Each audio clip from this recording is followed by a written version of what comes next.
The advice and opinions expressed by the host of Autism Live and her guests are meant solely as suggestion and should not be in any way construed as child-specific advice. The Center for Autism and Related Disorders advises working with a board-certified behavior analyst who has experience with autism before starting any intensive behavioral intervention. Any choices you make in determining your child's treatment are completely at your own discretion.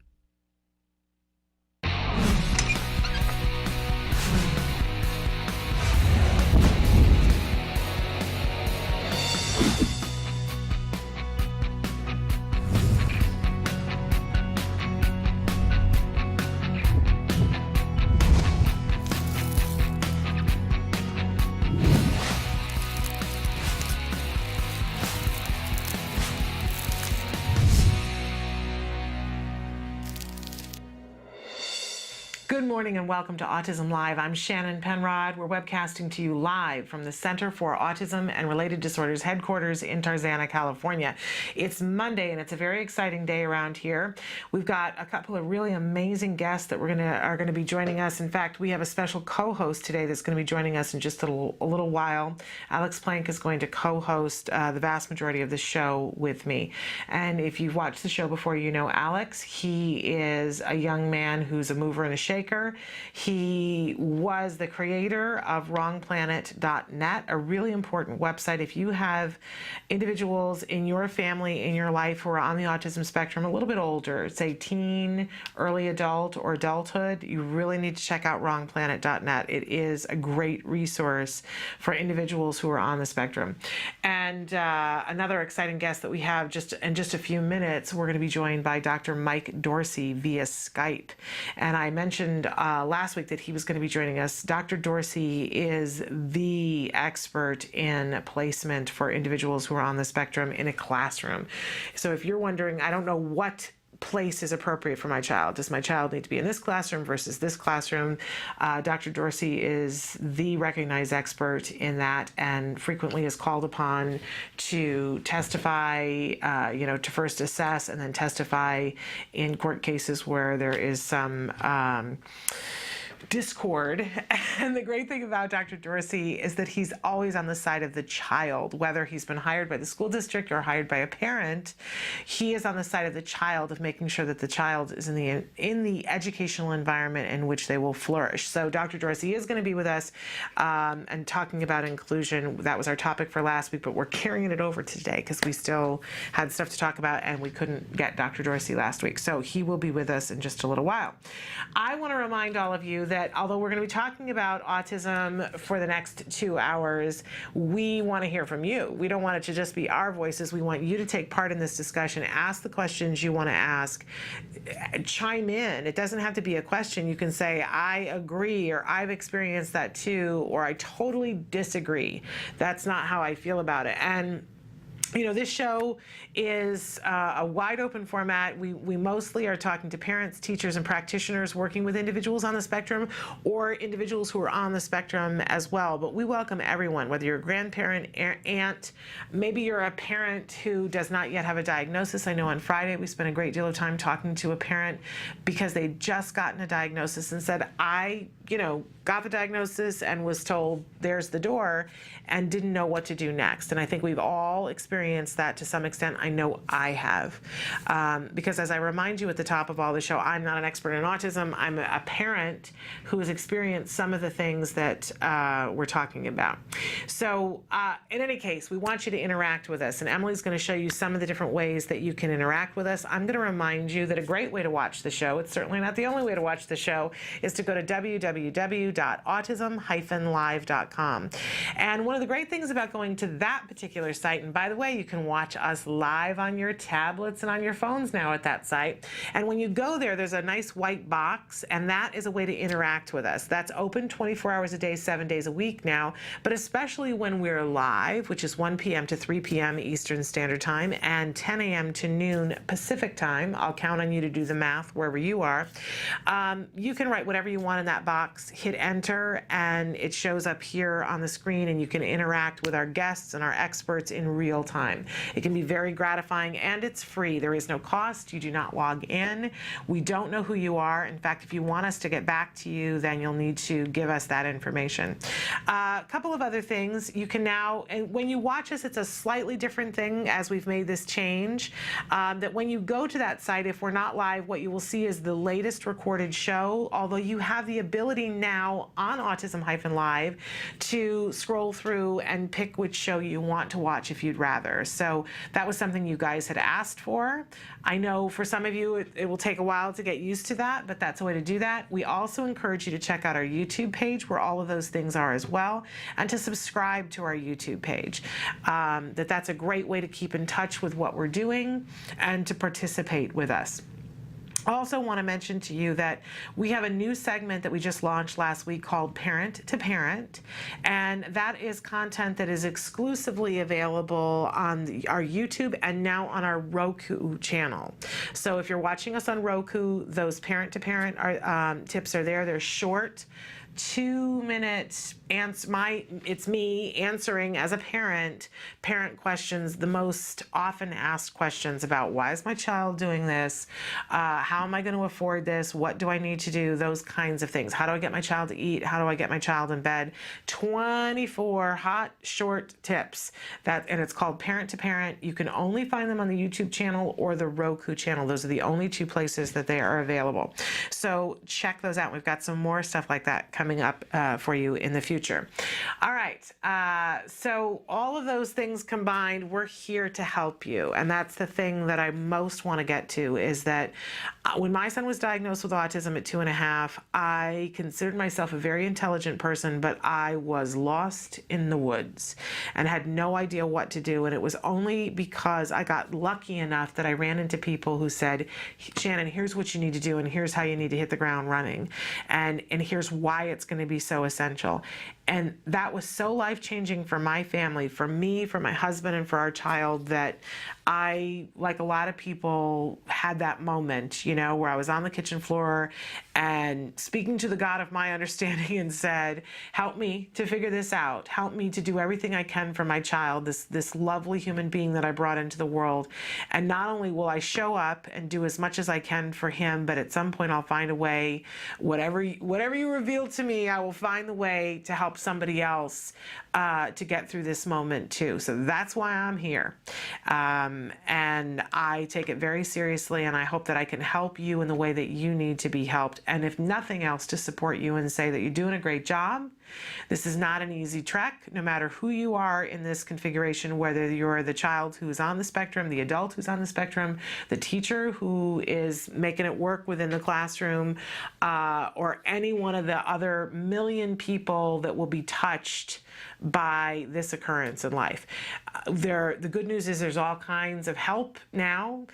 Even I know if you're feeling like you're alone and feeling like there is no help, I'm glad you're here, because I'm going to help to point you to where the help is closest to you. We'll find some.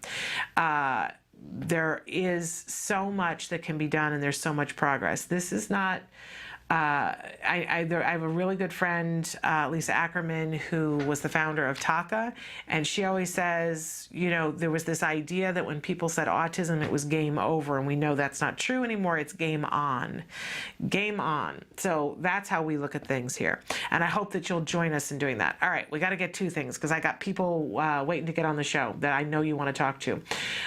We start every morning with something we call the jargon of the day. This is where we take on one word, one phrase, one acronym, and we try to make sense of it in a way that we can understand it without having a degree in psychology or autism. Did you know that you can get a master's degree in autism now? You can, and Dr. Mike Dorsey can tell us about that in just a little while.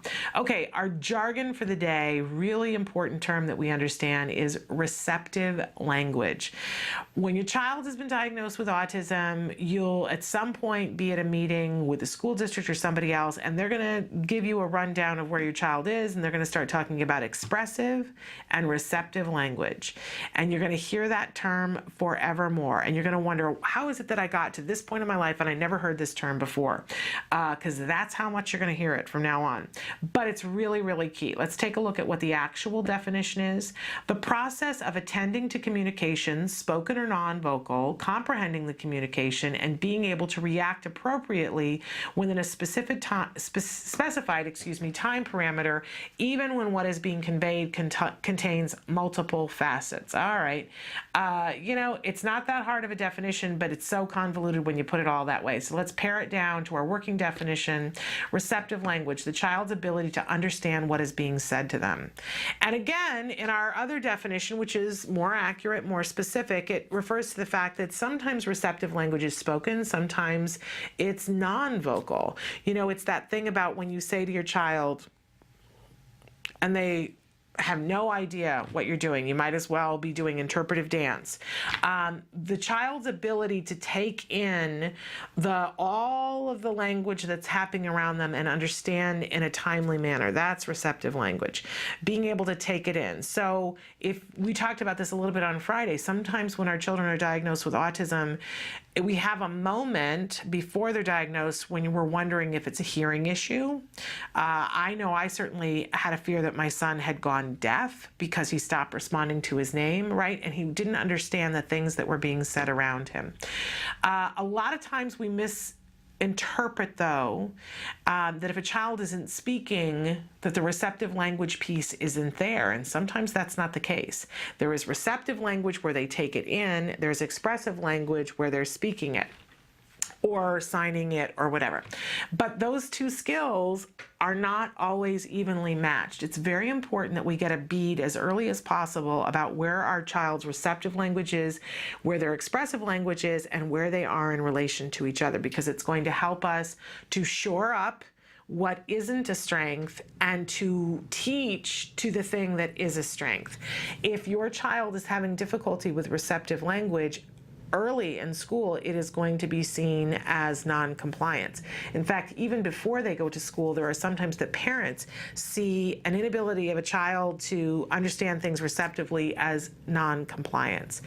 And if we get into punishment for a child because they aren't responding to something that we've asked them to do, but that they didn't understand it, that's just cruel, right? So we certainly don't want to do that, and we don't want teachers doing that. Really important that we get that bead on where are we and begin to get that skill to where we want it to be. It is something that can be taught and be strengthened. So receptive language, super duper important to your child's development. And stop and think about it, even for us as adults. I think I can safely say that my expressive language is stronger than my receptive language.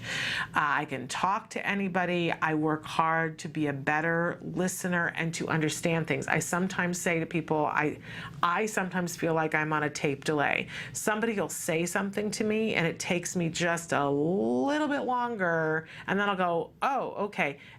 They're just like sometimes, and especially if I'm tired, there's like a pause when they say it to when it gets to my brain, and I go, oh, right, okay, that's what you're asking me. So I'm always trying to work on my receptive language to get it a little bit stronger. And yet the expressive language just keeps being the thing I use. Important for all of us to take a look at that. All right, we always have a question of the day for you that we're going to check in a little bit later with our guest co-host, Alex Plank. We want to know what worries you about your child as they approach adulthood. What's the thing that you're most concerned about? And as I said, we're going to have a great expert, an individual who's on the spectrum himself and an adult, to be able to talk about how those kinds of transitions happen.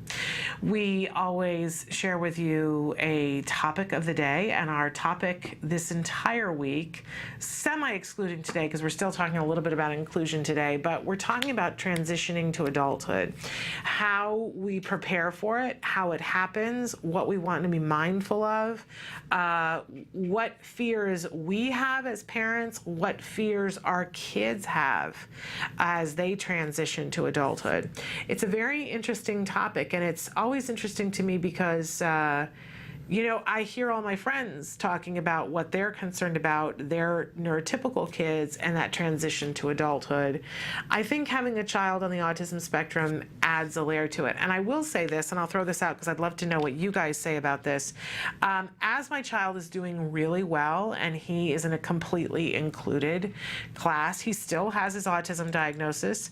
But I see people discounting and saying, oh, well, it's going to be just like for him like it is for our kids. And I'll be honest with you, I don't know that. I don't know what puberty will bring, and I don't know what adulthood will bring. So my worries are just of unknown factors and where I need to still be mindful of the A word as we make this transition to adulthood. Hey, Mike, I see that Mike is watching. Thrilled that you're here with us. I also want to mention, too, we haven't figured out yet how we're giving these away, Mike, but Mike is watching, and Mike sent us a bunch of his books. So I'd love your input, Mike, about what, I think for right now, I've just asked people to request them, but if maybe we need to have some sort of contest. And we've gotten a couple of new questions in that we'll get to in just a little while. We've got a lot to cover today. Very excited about our show today. As I mentioned, we will be having our guest co-host, Alex Plank, with us for a longer period of time today, which is really wonderful. We have Dr. Mike Dorsey, who is the expert in the United States on placement for children. So we're going to talk about inclusion and how he defines inclusion, what his thoughts on inclusion are. If you have questions about that for Dr. Mike Dorsey, send them in now. And then always on Monday, we try to find time to talk about stress. Because if we don't have a plan for it, it overtakes us. I was certainly feeling that this weekend. The stress. So we're going to talk about that and ever so much more. We are going to take a break. When we come back, we're going to be joined by Dr. Mike Dorsey via Skype all the way from Plymouth, Massachusetts. So stick with us.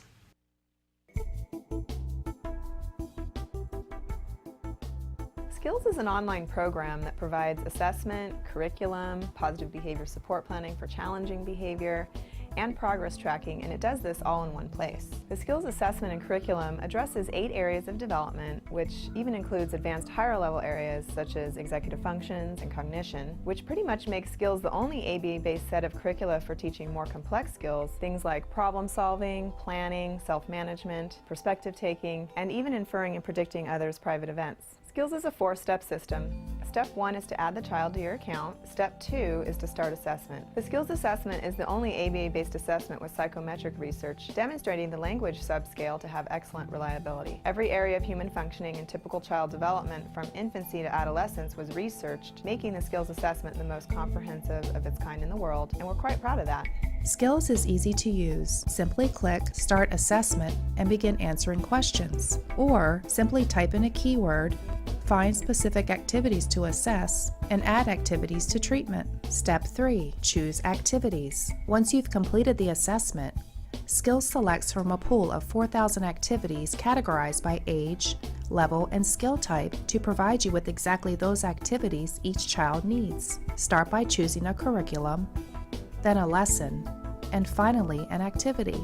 Click the information icon to view prerequisites, ages in which targets develop, examples, and IEP goals. Click the video icon to watch a short video. Once you've identified an activity you want to teach, adding activities to treatment is a snap. Step 4. Start treatment. Here you can access customizable activity lesson details, add your own customized targets and exemplars, and edit an activity status such as introducing or mastering it.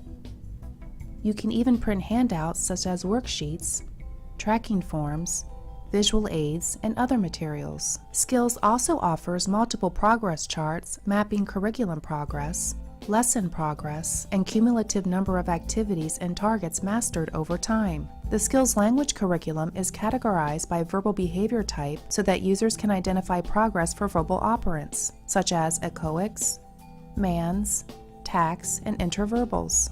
Skills is one of the only programs that provides the ability to write behavior intervention plans, or BIPs, for challenging behavior. With just a few clicks, the outline of the behavior intervention plan is written for you and ready to be printed and implemented. You can learn more about Skills today and get started by visiting us at www.skillsforautism.com, or you can call us at 877-975-4559. Skills. Progress starts here.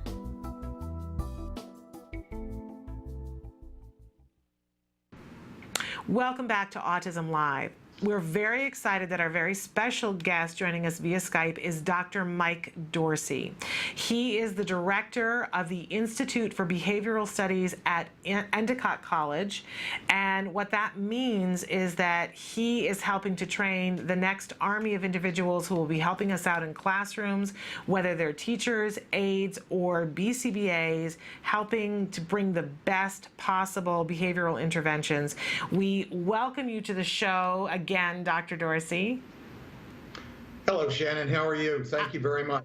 I'm so thrilled to have you here. I've been telling everybody that you are widely considered the expert in placement for children on the autism spectrum in a classroom, that sometimes you're called in to be the expert to evaluate and say where the child should go. Is that correct?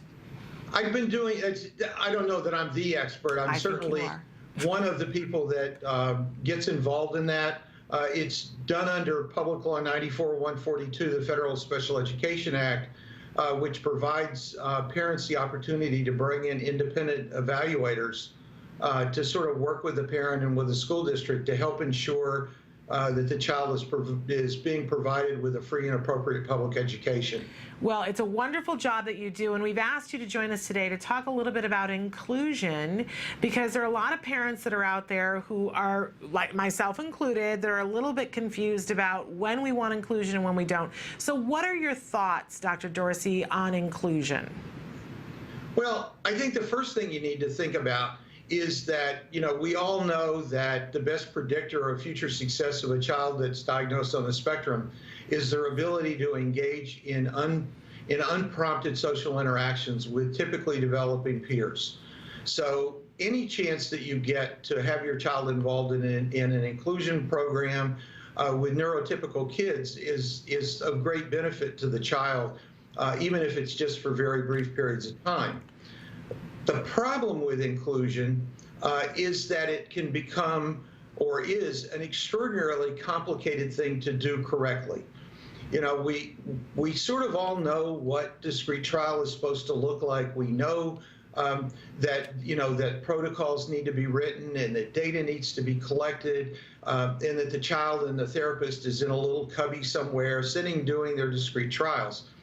But when you sort of branch out from those confines and you venture out into the regular classroom, things become extraordinarily complicated. And as difficult as it is to structure one-to-one therapies to be done correctly, it is 10, 20, 30 times more difficult to structure an inclusion class experience for a child on the spectrum to be done correctly. And the reason is, when you're in that little cubby, you control the whole world. You control what they see, what they hear, what materials are presented, what the order of everything is going to be. You're in charge, and it's very scripted. When you go out into the classroom, you don't know what's going to happen. I mean, you're at the sandbox, you're at the play table, you're in circle time, you're in all of these various environments, and you've got other children around you, and you're really not in control of it. Plus, you've got regular ed teachers and special ed teachers that may or may not be trained to do what it is you need to be having done with the child.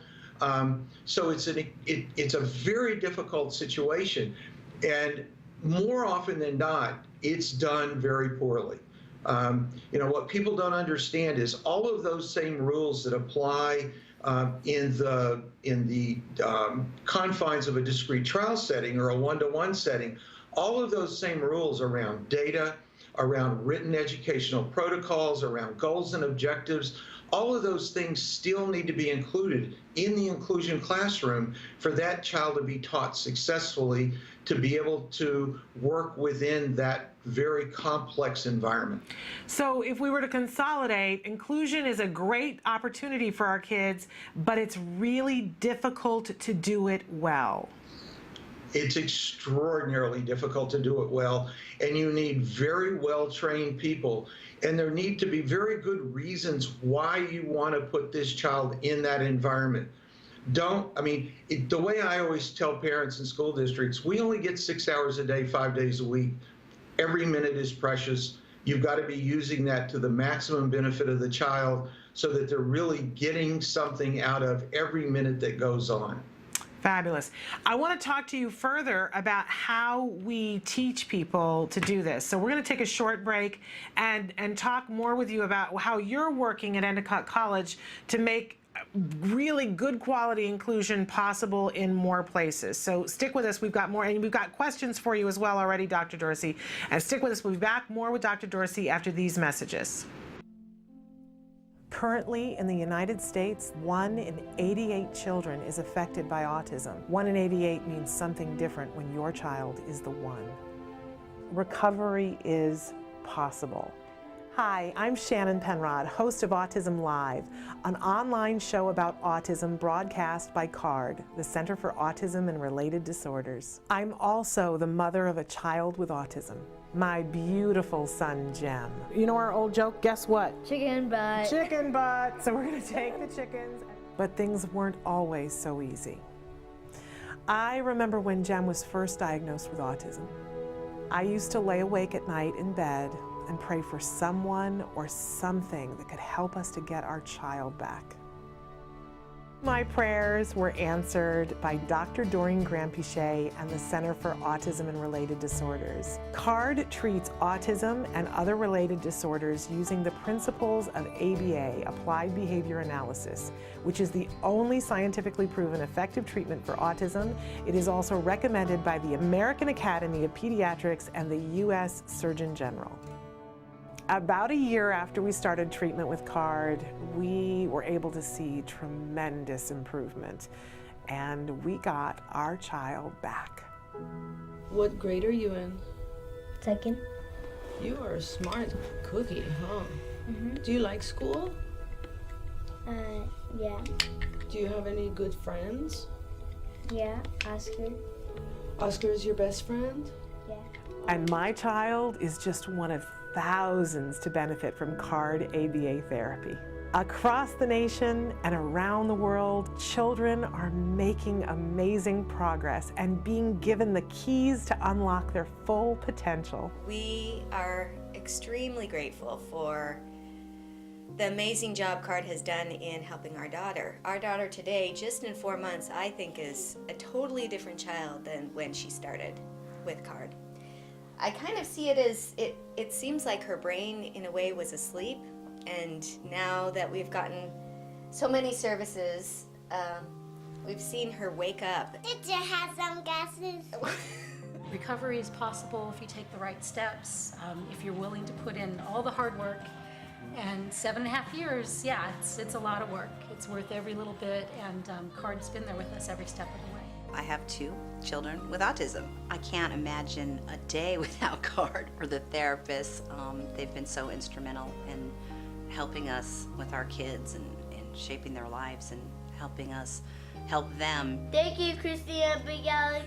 Thank you, Jackie and Mariana. We've tried other things before ABA, but the most beneficial thing has been ABA services, and I'd be the first person to tell any newly diagnosed family that you have to contact an ABA provider, and if you're lucky enough to have CARD, you're very blessed. Recovery from autism is absolutely a possibility. We've been recovering children for over 20 years. It's just a matter of identifying the child's medical needs, understanding the child's sensory issues, and then teaching the child all of the skills they need in order to function normally. We know there's hope for autism. Autism is treatable, and recovery from autism is possible. Welcome back to Autism Live. First, I have to introduce our special co-host for today. Alex Plank is with us, and Alex is here for a little bit longer today so that he can co-host for the whole show. So thrilled to have you here. It's great to be here. Thanks for having me. I'm thrilled that you're here. And for those of you who haven't seen Alex before on the show, he is the creator of WrongPlanet.net. He is also a character on The Bridge, and he has been working as a consultant on The Bridge. Is that on FX or that's on? It is on FX. It's on FX, and it comes on at 10 p.m. on Wednesdays. Right. And Alex is, you're in your late 20s. That's right. And you identify yourself as somebody who is on the spectrum. Mm-hmm. And so always thrilled to have... Well, I mean, technically, I wasn't the first person to identify myself. Right. But you when it's okay for us to refer to that, you freely acknowledge that. And we have with us still via Skype Dr. Mike Dorsey, who is the director of a wonderful program for, it's an institute for behavioral studies at Endicott College. So Dr. Mike, thrilled to have both of you here. And you were just talking about inclusion, and we had a guest who wrote in a question, and it's a very simple one. Can we try inclusion for a week to see how it goes? I guess my first reaction to that question is, if you're going to try it for a week to see how it goes, what you're telling me is that you really haven't, it really isn't being done in a planful way. And I would not expose any child to any kind of an educational experience unless it's being done in a very carefully planned way to make sure that everyone knows what they're doing, all the protocols are written, the teachers are trained to proficiency, data collection systems are set up, everything is structured the way it ought to be before you put the child into that environment. The second is, and it sort of, Shannon, goes along with your comment off air about changes in children's environments. You know, one of the things that we know about a lot of the children who are diagnosed on the spectrum is that they have reactions to change. And that what we need to do is be very careful about how we sort of systematically fade in or out of new environments, new teachers, new structured ways of educating them, and just to not that this parent would necessarily do this, but to take a child who's in a discrete trial model 30 hours a week and all of a sudden plop them into an inclusion environment for 30 hours a week, that probably isn't a good idea. Maybe what you ought to do is look at where would they most benefit in an inclusion environment. So my guess is in some circumstances, maybe not this parent's, but in some circumstances, maybe what you ought to be thinking about doing is bringing the child in for snack time or for time out on the playground or other kinds of more leisure skill activities where social interactions are more appropriate. You don't want to be putting them in an English class where they're sitting doing work, because the social interactions are not an appropriate thing to be doing, and you don't want to be reinforcing that there. And I don't know if that answered your question or not, but yes, I think so. It is a huge change, and I think sometimes we all kind of poo-poo how much change can affect us. But I know I've shared before on the show that I had a huge epiphany this year when we set the clocks back, because I thought I was the only person who had difficulty adjusting to it. And I heard them talking about it on the radio, and they were saying how everybody had had an off week because they had changed the clocks back, and that was changing the clocks by an hour. Basically, we changed the light in the room by an hour, and we were all thrown off for a good solid week. And I think especially with kids in general, and then if you take it even further and go kids on the spectrum, making a big change like what classroom you're in, how people are teaching you, who's teaching you, who you're sitting next to, that's a lot to expect somebody to cope with just to try for a week. Don't you agree, Alex? Yeah, for a week. I mean, but what's the worst that could happen after that week if you go back to normal? Well, my other question, which I think maybe you would be able to address, would be, isn't it true that there's a lot of learning that comes from varied situations. Like I feel like maybe if a child's in a room that's controlled completely for their entire educational experience, there's no equivalent, room that exists once they graduate and they need to integrate into society. So isn't there some way to prepare them by bringing them into the regular classroom so that they are actually interacting with the other children? Right, like Dr. Dorsey was just saying, maybe start with snack time and that you're working up to. We want to get to inclusion, but it's got to be good inclusion. Right, Dr. Dorsey? Absolutely. And the other thing, Alex, I think that you really have to keep in mind is that, autism is like many other disorders. There's a real sort of bell curve kind of effect. And you can be very mildly affected on the spectrum and have an IQ of 120, or you can be extraordinarily severely impacted by the disorder and have an IQ of 30 or 40. So the answer to your question is certainly for those kids on the higher end, your point is extraordinarily well taken, but kids that are much more affected, while your point is still valid, the ability to be able to move them, especially moving them quickly from one environment. Like what if you put them in the environment for a week and decide you don't like it, and then you put them back in the other environment? So now within a 2-week span, you've gone from A to B to A again. Yeah, it's right. And I think, and the other that I react to that you mentioned was what's the worst that can happen? Well, the children I specialize in working with are the ones that have self-injurious and aggressive behavior, and you could exacerbate that in a heartbeat, and they could be somebody that hasn't engaged in that behavior in many years, and then all of a sudden they're back, banging their head or biting themselves or biting other people just by virtue of this change in their environment. So you could have a very dramatic effect on their behavior if it's not done carefully, and I think it should be careful and slow, but if I can get every single child around neurotypical kids and do it in a way that's going to benefit them, not the neurotypical kids so much, but the children on the spectrum, then I want to move in that direction. So let's talk about that for a second, because at Endicott College, you really are training the next generation of people who are going to work with kids on the autism spectrum. It's an amazing program that you have there. I mentioned before, until I met you, I didn't know there was such a thing as a master's degree in autism. I thought that was just something we all thought about, but there is a master's degree in autism. So you're a great authority to be talking to us about how we can work to that really good quality inclusion. How are you training these people for that?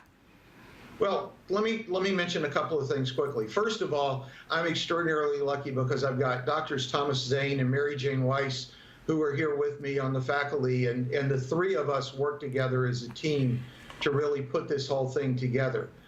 Second of all, we've really got several different kinds of masters or MED programs right now.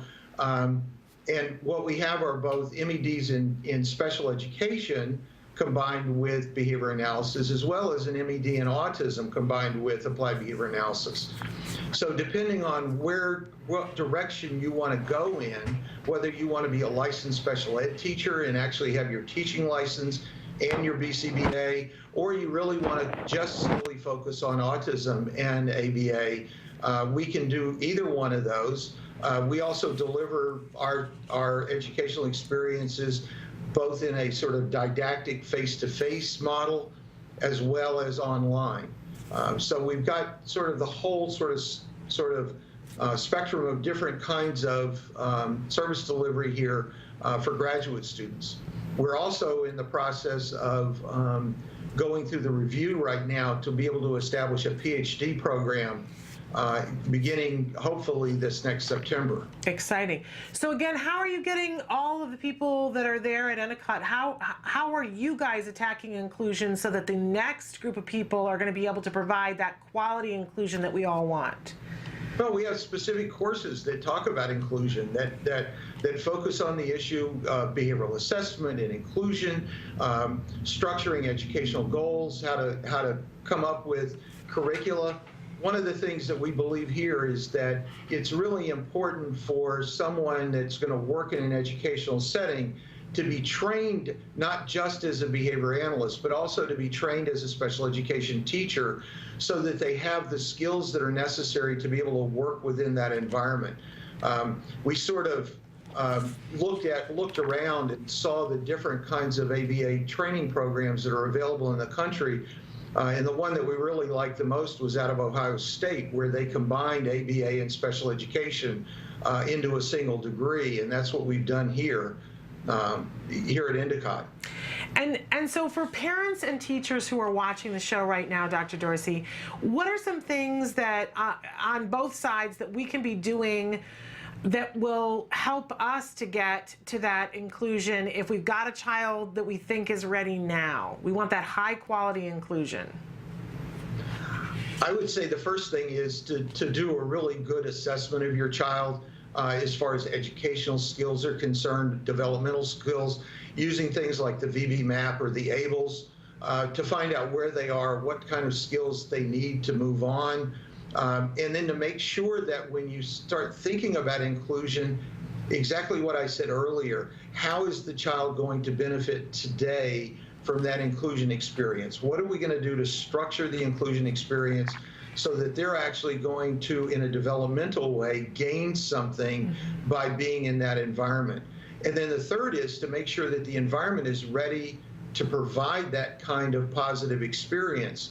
Don't just take a child and sort of stick them into an inclusion classroom if the teachers and the students and everyone else in that classroom aren't ready to be there to receive them and to help sort of grow the experiences and help them mature developmentally and learn new skills as they're in that new environment. I think that's great advice. But in terms of nuts and bolts, if I've got a student who, if my child is, and my child's been included for a while, but if my child's about to go to inclusion, what kinds of things can I check in with the teacher to see if it is going to be good quality? And if I'm afraid that it's not, is there some resource that I can give them to help them to make it better? Well, I mean, I think there's a lot of things that you can check. You know, some of the things I would be looking for is, you know, is the person that's running the classroom a certified special education teacher? Do they have experience in training specific in autism, in teaching children that are on the spectrum? And not only that, but do they have the experience to teach the age child that they're assigned to work with? I mean, I've seen circumstances where, you know, I walk into a brand new classroom in September, and here's a teacher sitting there working with preschool children, and when I start talking to her about her experience, she spent the last 7 or 8 years working in special education, but it's always been with 18 to 22-year-olds. Right. And this is her first experience ever being in a preschool classroom. So I want to make sure that they've got the right training, the right experience with the population that meets your child's needs. And if they've never worked with a child on the spectrum, if they don't have specific training in working with autism, then you need to be looking around and seeing if you can't find another student, I mean, not another student, another teacher to work with your child. And I would feel unconscionable if I didn't mention, too, that you guys have a really great program that aides can get trained through Endicott as well, correct? We do. If you go onto our website, we have something called CABA Tech, Certified Applied Behavior Analysis Technician. And it is a self-paced, web-based program that certifies high school graduates to be able to work, for example, as teachers' aides or as home-based therapists with kids in an ABA model program. So we teach them things like how to take data, how to run programs, how to follow educational protocols. We're not teaching them theory. We're not teaching them how to do behavioral assessments, how to write programs. We're teaching them how to run those programs. It's a very skills, to use your word, skills-based program. I wish we could get every school to do that for all the aides. I think that would make a big difference in inclusion and grease the skids a little. I know we have to let you go, but I have one question for the both of you. I don't know if you guys heard in the news, and I'm throwing this at you cold. Last week there was a child, I believe it's in Ohio, that's a first grader, went to kindergarten at a school with an assistance dog. dog. And now it's the first week of first grade, and the teacher is horribly allergic to dog dander. And so they called the parent and said that they're going to have to move the first grader to an entirely new school site that's 5 miles away. She's going to have to take a bus. The mom is saying it's going to be another hour a day on buses, and the child has difficulties with bus rides. And the school is saying, well, we have a responsibility to both the child and the teacher. We don't have a solution here. I think legally they have a responsibility to accept if it's a service animal, they have the responsibility to accept the dog. But the teacher is allergic, and they're saying we have a different setting for her. Well, I mean, I don't know of any federal laws where it says that a teacher is allergic to a dog, you can't have it in the classroom. Right. But Dr. Dorsey, did you see this story? I did not. I really wish I could find this story because I think it's really interesting. And even, I always say I'm not a lawyer, but I play one on TV. I don't know where the court would come down on this. I think that both the child and the teacher have a right to reasonable accommodations. I mean, if the teacher really does have this medical disorder, then I think the teacher's rights need to be respected just as much as the child's do. But why are we just in sort of a knee-jerk way going, oh, the child needs to move to a new school? What about the teacher? Couldn't the teacher move to a new school? I'm so happy to hear you say that, because that was my solution. Yeah, well, that's what the Bureau of Special Education Appeals, BSEA, is something that is in every state in the United States, and it's sort of the courtroom for educational issues. And this is the kind of thing that maybe the parents need to get an educational lawyer and file for a hearing in a BSEA and see where a hearing officer would rule. Yeah, but I had the same question. Why, if it's only 5 miles away, for an adult driving a car, that's a much less day change than for a child getting on a bus. Absolutely. I think ultimately, though, with service animals, I mean, it's time and time again been shown that they're allowed to be brought anywhere. Yes. And you can take them on airplanes. Absolutely. I'm sure there are she's not the only allergic Absolutely. Someone who's allergic to dogs. But I think it's it's a contained environment, and apparently for the teacher it is a severe allergy that there's no way she would be able to do her job. So there's no way that the dog and the teacher are going to be able to be in the same setting. But again, their solution was move the child, and that's what I was questioning. Well, Dr. Dorsey, so thrilling always. I wish we could have you here more often. Well, Jen, you know where to find me. I love it. I think what you do is a great service, and I know a lot of parents really do appreciate what you guys are doing. So I'm here whenever you need me. Feel free to give me a call. Thank you so much. And how can parents locate Endicott College if they have more questions for you or about the programs that you have there? If you just go to Google and type in Endicott College and Institute for Behavioral Studies, you'll find our website. And you are located in Plymouth, Massachusetts. No, I live in Plymouth. The college is actually in Beverly, Massachusetts. I beg your pardon. I thought that the college was in Is that Western Massachusetts, or is that... No, it's on the North Shore, up by Gloucester, and it's north of Boston. All right. Well, spectacular, and thank you so much for being with us. You're more than welcome, Shannon. Have a great week. Have a great day. So Dr. Mike Dorsey, who I just thoroughly enjoy, and we have some other clips of him on our YouTube channel as well that in particular there was one time that he was on and he talked about a question you can ask your school.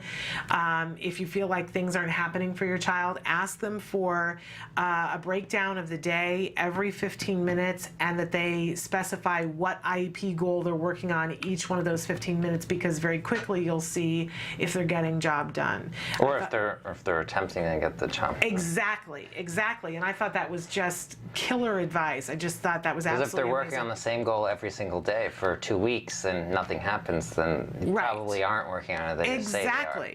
Exactly. And he was even saying that their ability to, to get you that document back in a timely fashion sometimes suggests how together they have it and how mindfully they're planning. So a remarkable man. I'm so thrilled thrilled that he is on the job and helping to train the next army of people helping our kids. We're going to take a short break, and then we're going to come back more with Alex Plank. And if you have questions for Alex, now's a great time to be asking them. Stick with us.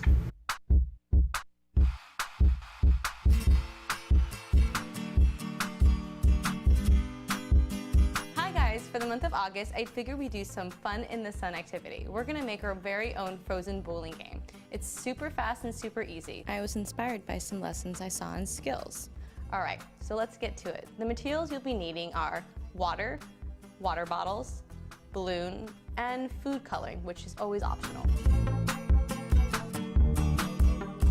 First step you're gonna do is make your bowling ball, since it'll have to freeze overnight. The first thing I'm gonna do is take my balloon and put a few drops of food coloring in it. This is optional. If you don't have food coloring or your child has an allergy to it, don't use it, but I thought it'd be fun to make everything super colorful. So, I have my food coloring. I'm gonna put a few drops in here. And then, take this to the sink and fill it up with water and tie a knot. Here's my balloon filled with water and the food coloring. I'm gonna take this and place it in the freezer with some towels, just so it holds its shape better. Our next step is to make the bowling pins. I have 10 recycled water bottles that I've refilled with water. Now I'm gonna put some food coloring in them. Straight to the center at full speed. Light will surround you in a blink of an eye. Now that my bowling ball is frozen and my pins have been filled with water, let's go outside and play with these. See all the colors in the sky tonight. It's time to let the sunshine hide. I hope you and your family have fun with the frozen bowling game like I did with my friend Emily. Well, until next time, craft on, guys. Bye. Can you see me flying by your side?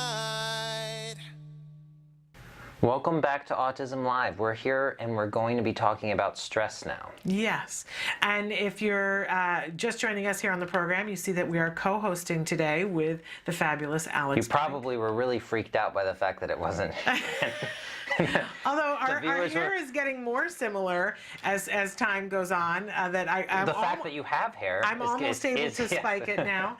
But I'll never be able to do quite what you do. But getting there closer. But yes, we look vastly different. Thank goodness. So Alex is here with me co-hosting, and we're going to talk a little bit about stress. You guys know that I usually talk about that on Mondays because did you know that people are more likely to have a heart attack on Monday than any other day of the week? Did you know that? I know that. I didn't know that for a lot of years. And then when Tim Russert, who was the fabulous news reporter, died of a very young age on a Monday, and they were talking about it then. And so I think it's important on Mondays for us to all talk about stress. Now, I'm somebody who has to constantly manage my stress. Otherwise, it overtakes me and overwhelms me. How about you? Are you somebody who feels a lot of stress a lot of times? Well, I think that first of all, in terms of dealing with stress, one of the most important things that you can do is to be in good shape and to be healthy, because that's where I'm blowing it. The thing is that a lot of people who do get heart attacks, or, they get stressed out, but they've also been eating steaks their entire life. I don't do the steak thing, but I certainly don't do the exercise thing either. Well, so there's the But rub. it's simple things like I never take the elevator. I always walk up the stairs. Really? But I think when what are you? 20? Or run up the stairs. Are you 27, 28? How old are you now? Yeah. 27. When I was 27, I would take the stairs too. I did that, but I don't know where that fell apart on me. At some point, it just got easier taking the elevator. It's always easier. Well, it's not usually. Actually, sometimes it's not easier. It depends. Yes. When I go on a big skyscraper, I do take the elevator. Yeah. Or if I can't find the stairs. Okay. And so do you feel do you get stressed? Do you get overwhelmed with stress ever, or are you pretty go with the flow? Well, yeah, I can get pretty overwhelmed with stress, but one way of managing that stress, I think, is finding coping mechanisms that are going to work in the moment. Yeah. So you should have an arsenal of tools. So for instance, it could be anything from going on a walk, going on a bike ride, to watching your favorite TV show, if that's what, but it could depend on the moment what would work better, to doing a breathing exercise. You know, any of those things could be very helpful. So let me ask you a very personal question, which you can opt out of. What works for you when you're stressed out? What are your coping mechanisms? Let me try to think. I was mentioning some of them. I mean, going on a bike ride, going mountain biking, going on a hike. What happens if you're in the middle of a meeting and you start to feel the stress and you can't just leave to go on a walk then? Is there anything that you do in particular that helps you to get more centered? Breathing. I think focusing on breathing and then just realizing that, and also thinking about it logically and realizing, well, this is not really something that should be stressful. This is like actually pretty cool. Or thinking about something that really calms you. Yeah. You know, like something that you're excited about doing later. Yeah. I mean, it's very simple for me. I don't have like an elaborate like box full of like little like toys that I can like massage. Right. And but there are people that love the stimulation, Absolutely. the stim toys, you know. Right. And we actually did an episode on Autism Talk TV about stim toys. One of the most popular one. I have to see this because I mean and it's not just people who are on the spectrum who like stim toys. I remember when Rosie O'Donnell did her talk show, she had a box of those Koosh toys that she would have on her desk because she said, I need something to play with. And you don't think she's on the spectrum? I don't know. I mean, she's never disclosed that she's on the spectrum. She's discussed it. Really? And I've missed this. I mean, I think we're all somewhere on the spectrum. But and it kind of makes sense considering her personality and everything, that she could definitely fall on it. Yeah. But I've never heard her say that before. Apparently, I haven't been moving in the right circles. But I know lots of people who also don't describe themselves as being on the spectrum. That, I mean, we've talked about it before on the show about people who just click their pen endlessly as a way of calming themselves everyone down. or doodle. Like, yes. People when they're on the phone, they're like making. Yep. Lines or on a piece of paper. And I think it is important to have things at your disposal that you can do to calm yourself down. I tend to be a thinker, like you were saying, that I can think things to help to calm me down. When I was in graduate school, they made fun of me because whenever things got really stressful, what I used to do when things were stressful was that I would bake. At one point, I wanted to be a baker. I wanted to be somebody who made pastries and things like that.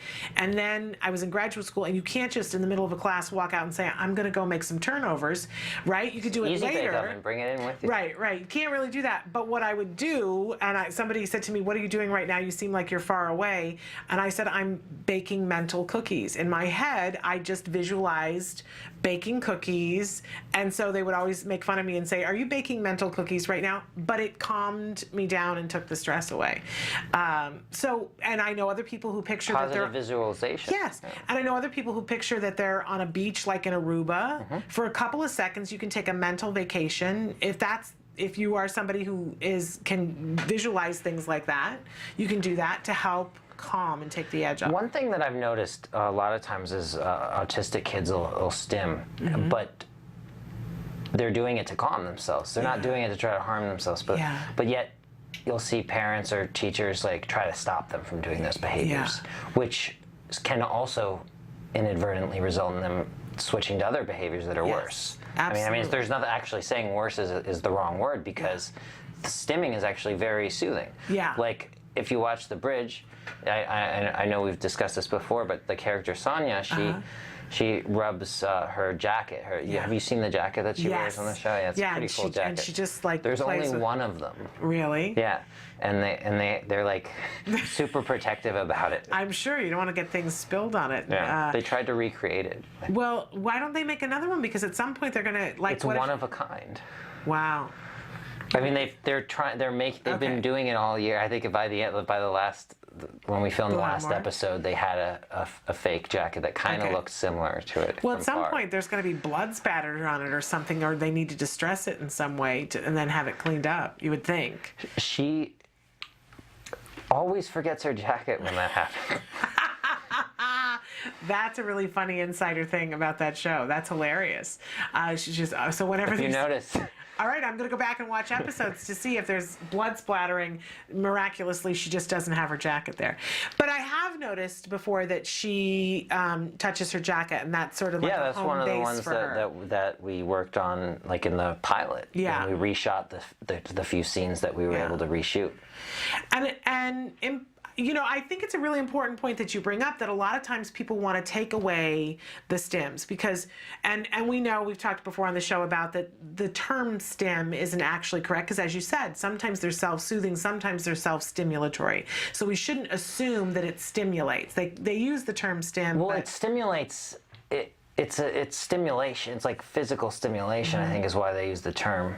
And also, I think that even when you're doing it to soothe, it's still you're stimulating yourself something in a way. to soothe. I guess. And also, what you said is interesting because there are different types of stims. Like, and to go back to the example, when she's thinking on the show, when Sonia's thinking, she has a pen. Yeah. And she's like doing this. Yeah. Yeah. Which I have seen you do before. That, like, you do something slightly different than that. I've seen you do a thing. I do this. Okay, I was thinking it was a little bit interesting.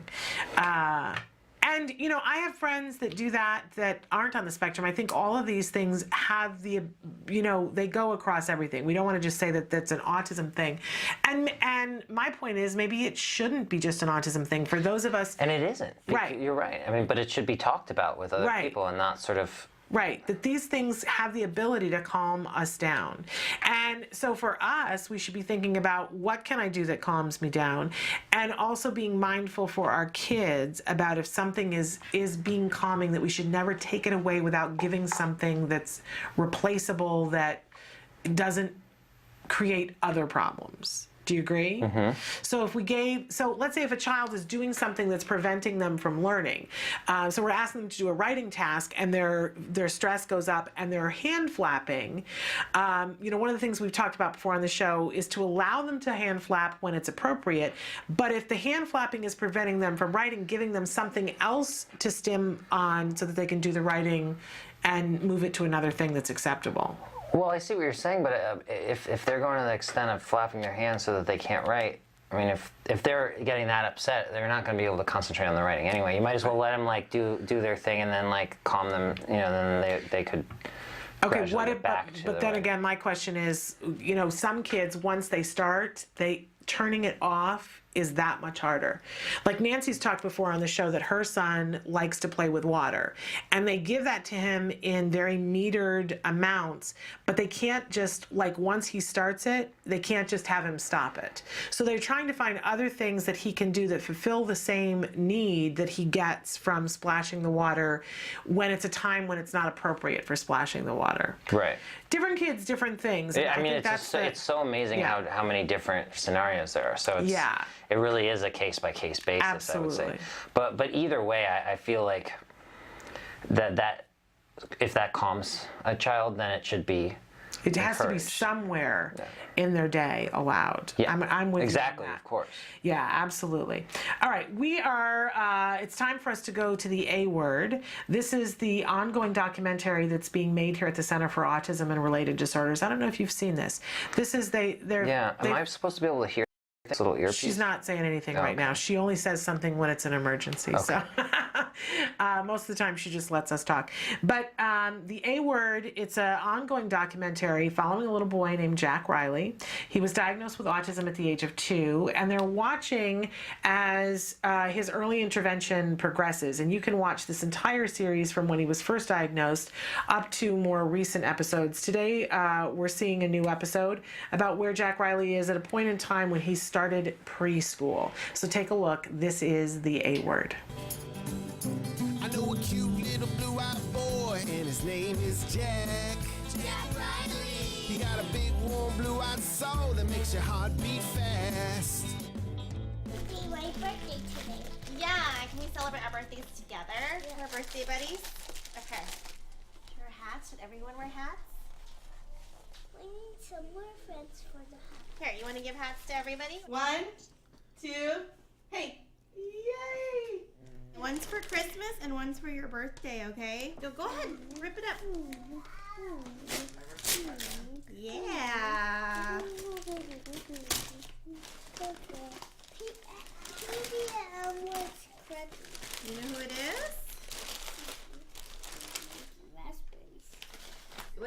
Where's Jessica? You have to look at her eyes too. Happy birthday, Jessica. What do you? What else do you say? Do you like your gift? Yeah. I'm over here. Do you like your gift? Yeah. Then So what do you? look at What do you say? So what do you say when you like something that somebody gave you? Hey, I'm over here. Do you say you're welcome or do you say please? Please. What else do you say? Can I have cake, please? Say thank you. Say thank you. Thank you. You're welcome. I'm going to take off my hat, so it's not my birthday yet. Your birthday is tomorrow. You are right. It is not your birthday yet. Let's make making Check out raspberries. He's like, it's not my birthday. They are making raspberries. I'm so smart. I'm smart. They're making raspberries. This isn't the first time Jack Riley's mentioned making raspberries to himself today. He scripted this phrase while he was opening his presents just a few moments ago. Let's watch that again. Raspberries. Making raspberries. Raspberries. Like making raspberries. They are making raspberries. Like making raspberries. What are you talking about? Raspberries. I don't see any raspberries. I see cars. I see a car. I see a truck. Jessica redirects Jack Riley to talk about what's present instead of non-functional language. This stereotypical behavior is a common one for kids on the spectrum. Not all kids, though, do it for the same reason. But typically, echolalia is intrinsically reinforcing. It comforts and helps regulate the self because it's a form of self-stimulatory behavior, like hand flapping or body rocking. Hey, no, Jack Riley. Hey. Stop. What's wrong? Do you need pillow squishes? Yeah. Is that what you need? Okay, come on. Let's go do pillow squishes. You just needed some tickles.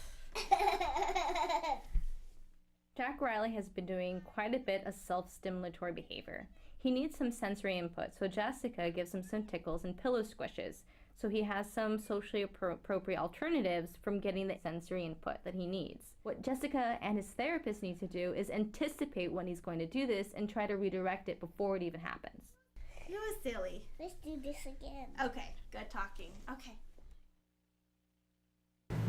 Welcome back. So that was the A word, and as you saw, it was Jack Riley's 4th birthday. Now, I will say this. We just went on Friday to the zoo after we were done filming here. We went to the zoo and we filmed a segment, and my son was there, my son who's 10 now, and Jack Riley came. And so it was the first time my son and Jack Riley were there interacting. And I bring this up because I'm reminded on a regular basis, it's something I know, but I get reminded of it all the time, how many different kinds of autism there are. And how each individual is each individual, and that if we ever presume otherwise, it kind of smacks us in places we don't want to be smacked. Because I can watch this and it reminds me so much of my son, but yet Jack Riley and Jack Riley's version of autism is so different from my son. Like Jack Riley is so expressive with his words and, so much different than my son in that respect. And so as we were, and I think your perspective, do you want me to tell you what my take was? She's like, so you notice he uses non-functional language. Right. Let's get him to talk about something more concrete. Right. And I was thinking that this guy's having a birthday. So, right. I mean, maybe he wanted a raspberry birthday cake, and that's why right. he kept saying raspberries. And you don't know. Right. It could be. And it's, and I love getting your perspective on this because I think that there is more than one perspective on what's happening with our kids sometimes. And one of the frustrations, though, as a parent, the parent side of it is that when your kid says something and obsesses on it, and that's the thing that they say over and over and over again, and, I'm old, so we used to get LPs, records, and you'd put the needle on the record and it would start to play, and sometimes as the record got old, it would stick someplace, right?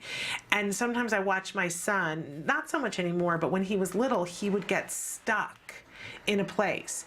And maybe it was functional for him in that place. Like maybe you're right, and Jack Riley wanted a raspberry cake. Just because he was saying making raspberries, right? Like he was saying. He says make raspberry, make raspberry. And I'm sure at some point, what we used to do with Jem was that at some point we would say, okay, at some point we're going to make raspberries. We wouldn't have any idea what he was talking about, but we'd say, okay, we're going to do that to see if we could get the record unstuck. Sometimes it would, and sometimes it wouldn't. But, right. but I appreciate where you're coming from, that maybe he wants raspberry cake. Maybe they were talking, weren't they? Did they mention a cake? I think that they were talking about a cake. I think at some point that they did, but then there's still the element of, okay, so if he wants a raspberry cake, but how many times? And if it's preventing everything else that's going on for the day, if he sticks there and says, but I want raspberry cake, even if we see that it's functional, well, I want a baked potato. And we say, okay, but there's no baked potatoes here at the store. And sometimes our kids get stuck. That's true. But I feel that if he says it all day long, he has a higher percentage likelihood of getting a raspberry cake than if he just said it 2 or 3 times. Right. Just saying, like, 'cause absolutely. If he just said it 2 or 3 times, it could result in them being like, oh, there aren't any raspberry cakes at this store. But then, and in that way, it is functional. It just is frustrating. Oh yeah. For him and for everybody around him. Right. So I think, I don't want to get hung up too much on the functional, because I think sometimes it is functional, but I think that all kids try to wear us down. And what you just said, this whole thing about, well, if I ask for it 100 times, I'm much more likely to get that. And that's why I don't like, like the terms functional or non-functional, because it's I know that it's used in academic circles and in education because it makes it easy to talk about different behaviors, but in reality it's much more nuanced than that. I mean, even in this case. Yeah, absolutely. But I think my question for you is, because we don't get enough opportunity, Alex, to talk about it from the other side of the street, and for you having been there to some respect, did your parents ever talk about you getting stuck on something? Do you ever now get stuck on something? And of course. And do you? I mean, quite honestly, I have lots of friends, and I myself will get stuck on something. I got mad about something the other day, and I was talking endlessly to my husband about it, and I could see that he was getting to the point of, I wish you could move on, right? And I kept going back to it and then apologizing. I was aware of it. Are you aware of it when you get stuck on something? Oh, yeah. And do you find yourself apologizing to the people around you, saying, I'm sorry, I'm obsessing on this, but... Here, let me give you a story of actually a discussion I had with one of the writers on the show who was observing me, and he said, he's like, you really get stuck on something, and once you drop it, I can still see that you're thinking about it, like, and that it's like the wheels are turning in your head, and you're still thinking about that one thing that you were stuck on. Like, in this case, there was like a car that was there, and then it wasn't there in another shot, and I was like, didn't like the fact that it didn't match. Right. And continuity. Yeah, but I kept thinking about it, and he was saying, that's kind of cool because Sonia, the character, can do that and find something that other people don't notice because she's thinking about that so much. She'll notice a small, minute detail, a clue that might. So in the capacity of your job, it ended up being a benefit that they saw something else that they want to use to shape the show. But I would imagine that there have been times in your life that you getting stuck on or obsessed about something was not a happy, joyous occasion. Right. I'd say that it really depends on what it is and the context that it's in. There's definitely been times, and even now, that I get stuck, and even then it's not joyous. It's like annoying because I can't think of anything else, and it's bugging me. And the way to get it out of my head is just to start thinking of other things. And it's just, I had to train myself to do that because I would have these circular thought patterns where I go around in a circle, but in different slight variations of what I was thinking about it, but it would still be about the same thing. And that's kind of what they were talking about on the A word, about that redirection. You're old enough and good enough now that you know how to redirect yourself. And when kids are little, they don't have those skills. So we try to redirect them too. I call it bumping the needle. Redirecting on something else, finding something else that's really, they're going to love, and bringing it to try to redirect their brain out of that circular thinking. Yes. That's why she started burritoing him on the bed, to get him so that he wasn't thinking about the raspberries, moving on to something else. It can be tough, though. It can be frustrating.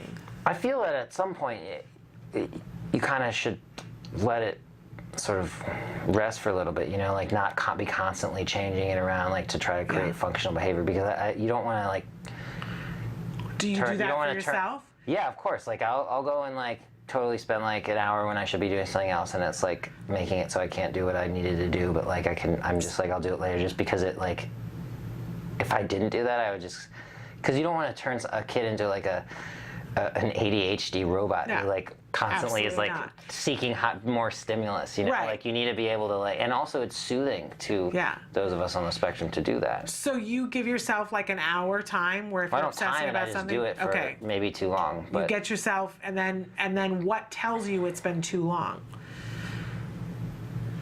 Nothing. It's different each time? Yeah, I mean, I could do it for way too long. And you know what? Like, I mean, but I have that liberty. It's not like I'm doing it to the extent where I'm not showing up at work or something. Yeah. You know what I mean? I'm doing it when I...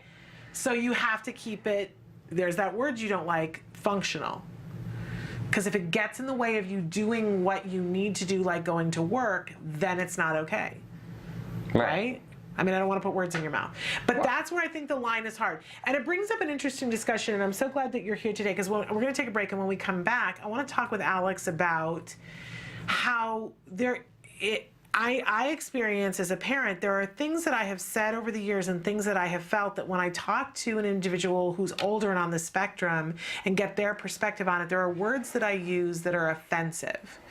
And I think that there are, and I don't think that you've said that functional is offensive, but you take exception to it. No, I just think I think it's not entirely accurate to use that term because it simplifies something. But I mean, I see why it's used. I'm just saying that, like, I feel that by using those words so much and like using those words, you get into this mindset where you're just constantly thinking of whether you're trying to evaluate. You're going into these binaries, like, which is it's rough. Yeah. It's really rough. So when we come back, I'm going to talk with Alex more about how parents view things with younger kids versus how adults on the autism spectrum, how the difference of our opinions about autism when we come back. So stick with us. You say howdy, we say hi. Let's get rowdy, let's get wild. Let's get wild. Let's get wild. Let's get wild. Let's get wild. Hi there, I'm Lisa Ackerman. Welcome to the show. So the goal of today, we're going to make meatballs. Let's get started. So again, I'm going to take roughly a pound of my ground organic turkey, and I'm going to add in the secret vegetable. So if your kid doesn't like vegetables, don't cook in front of them, okay? Have them watch a movie or something. But you definitely want to make sure they're not watching, because then they won't eat it. So, and here we go with the egg. And our breadcrumbs. I'm just adding salt and pepper to taste. If you think about kids' shapes and sizes, you want to think small shapes, small hands. So your oven should be preheating at about 400 degrees. We're going to kick into the oven here and look at our meatballs. I did flip them halfway through the 20-odd minute. So we'll put, just like Julia Child's, there's our finished product right there. These are good. Cooking is easy. You don't have to be afraid of it. But we want to hear from you. If you can let us know what recipes are important to you, maybe convert a recipe from a traditional flour or gluten-based to a gluten-free or an allergy-free, we're here to help. So you get to us. You can email us at autismlive@gmail.com. You can reach out on Facebook at facebook.com/autismlive, or reach out at Taka Now. So I know you're having a great day. I had a lot of fun cooking with you in the kitchen, but I'll tell you before we end, I gotta have more meatballs. Have a great day. You say howdy, we say hi. Let's get rowdy, let's get wild. Let's get wild. Welcome back to Autism Live. Our very special co-host today, Alex Plank. Alex is the creator of WrongPlanet.net, a really wonderful resource if you have teenagers, adults, kids. How young would you say could benefit from WrongPlanet? Well, I mean, the parent. If you're going as a parent. Yes. I mean, as a kid, I would say you wouldn't want to like get any kid that couldn't type. Okay. Or you could type for them. Sure. Because there are parents, but I mean, obviously, as a parent, if you're on the internet with like a 6-year-old kid, you're going to be with them because you know you want to make sure that everything is right. Everything's safe. I mean, we do have moderators that prevent any family-friendly content from showing up. But there is some information, correct me if I'm trying to think, but there is some information, I mean, I can think of stuff that's flirting, that wouldn't be inappropriate for kids to see in terms of flirting. But isn't there anything? They should totally be watching that. Yeah, but there's nothing on the site, I can't think of anything that would be, that you wouldn't want to expose. Well, really, the only discussions that, I mean, but obviously as a parent, you wouldn't be like, you would check it out before showing your kid. Yeah, I mean, we try to do all that all the time. But even if you don't, we have moderators, and if you have your age set, like you can't see any adult any adult discussions, any discussions about, you know. Can we get Steam to do that? Are you familiar with what Steam is? Isn't that like an online gaming platform? Yes. And I had a big deal with Steam over the weekend that my son keeps playing things that I don't want him to play, and they don't have parental control like that. It's driving me a little buggy. And you just made me think about it, because why doesn't Steam have at least what you have, which is making it impossible for him to see content that's inappropriate for him? I digress. In any case, so Alex created wrongplanet.net when he was just a teenager because he was looking for something that didn't exist, so he created it. But Alex is also a filmmaker, and he's been working as a consultant on the show The Bridge, and is now going to be a character on The Bridge. Do we have an air date yet? Well, I'm going to be in the final, I won't be on there until so you're gonna have to wait until the very last. We're willing to wait, but you have to next time you're on. We have to remember to have you tell us. And I only have like one line in this. I'm not expecting episode, you so to. It's not like I'm. It's very exciting. The new star of the show. Don't get your hopes Don't up. diminish I feel like everyone's overhyping it. No. Alex, it's wonderful. It's absolutely incredible. I got to join the Screen Actors Guild because of it. That's a wonderful thing. That's a very wonderful thing. So Alex is here, and as I said, he identifies himself as an adult who is on the autism spectrum. So if you have questions that are specific to Alex and what it's like being an adult on the spectrum, now is a great time that you can send those in. We have gotten some other questions that I'm going to address in just a second, but some interesting conversation came up, and it's something that's frustrating for me because I like to be politically correct, and I hate ticking people off, especially within the autism community. But what I have noticed is that we can't get everybody in the autism community on the same page. There are too many differences. There are too many people who need too many different things. And anytime there is a discussion about autism, I'm going to pare it down and speak in generalities here. What ends up happening, though, is that there's a parent of a child who's very young, that they need to start them on services, and usually the child is more towards the severe end of things and not able to communicate in any way, shape, or form, right? And they're talking about what they need, and there is almost always in that same discussion, because if they invite a whole bunch of people from the autism community, there's almost always an adult who is on the spectrum who takes issue with some of the language that we use when our kids are really greatly affected. And my thing always in those moments is that I say to the adult on the spectrum, do you know that if my child grows up to be like you, I will be thrilled? But we're talking about two different kinds of autism, right? And I think it's I don't frustrating. know. I mean, some of these conversations, it's like they're very rude. Like the parents? No. Well, I mean, I know I've had conversations with adults on the spectrum that are like very polite and like, you know, very willing to like listen to what you're saying. But then I've also had discussions where they're incredibly rude to me. Like they're just like really rude and like and almost it seems like they're mean. So like I could see why you would say that, you know? Well, it's just frustrating to me because I don't know how to make it. I don't know what words to use to make myself abundantly clear that in that spectrum, that there have been many times that I have written something online in a blog or something that I've had people take issue with and say, like what's an example? Like I have said things like in the battle against autism. And people have said, you realize you're saying that's incredibly offensive. You should be ashamed of yourself. But is that offensive to you? The battle against autism is kind of offensive. Yeah, see? But do you understand what and now I've changed that. I don't say that anymore. What I say is... I mean, only because of what you're saying, if you think about it, like to someone who identifies with autism, like that's gonna be offensive to me. I mean, if you say battle toward, or, I mean, what I now say is be more positive. Can I tell you what I say now? The battle against the more disabling aspects of autism. Is that still offensive? Why don't you say the fight to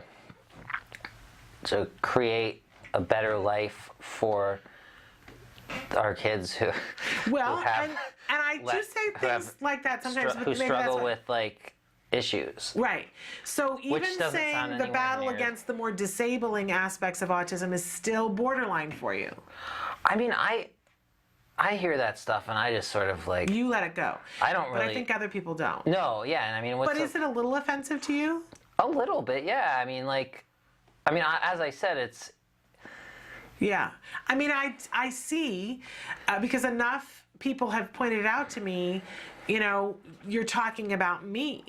You're talking about how I identify with myself, and it makes it sound like you're battling me. But then if you explain yourself, then they like or you apologize. They're like, well, it's like the apology's not enough. Why don't you make an official like on air retraction? Sometimes I've gotten a little bit better about it since we started doing this show. When I was doing the radio show before, I got a lot more and I've started measuring my words and saying things a little bit differently. But at the core of it is this idea that for me, on my side of it, I think, wow. I think we are going to get there now, but when my child was little, I used to think, if my child grows up to be somebody who uses the computer, can read that you wrote that and say, I am offended, I will go, woohoo, we made it. Well, you know that's very possible because a lot of it is going to happen. People, yeah. But I didn't know that when he was 3. Right. When I was fighting for services for him when he was 3, that was the promised land for me. Right. That he would go to school, let alone college, Alex.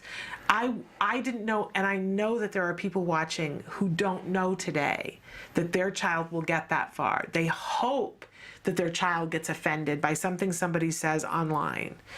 That is like total to be dreamed. Right. You know? Yeah. And I don't know how to bring us all together.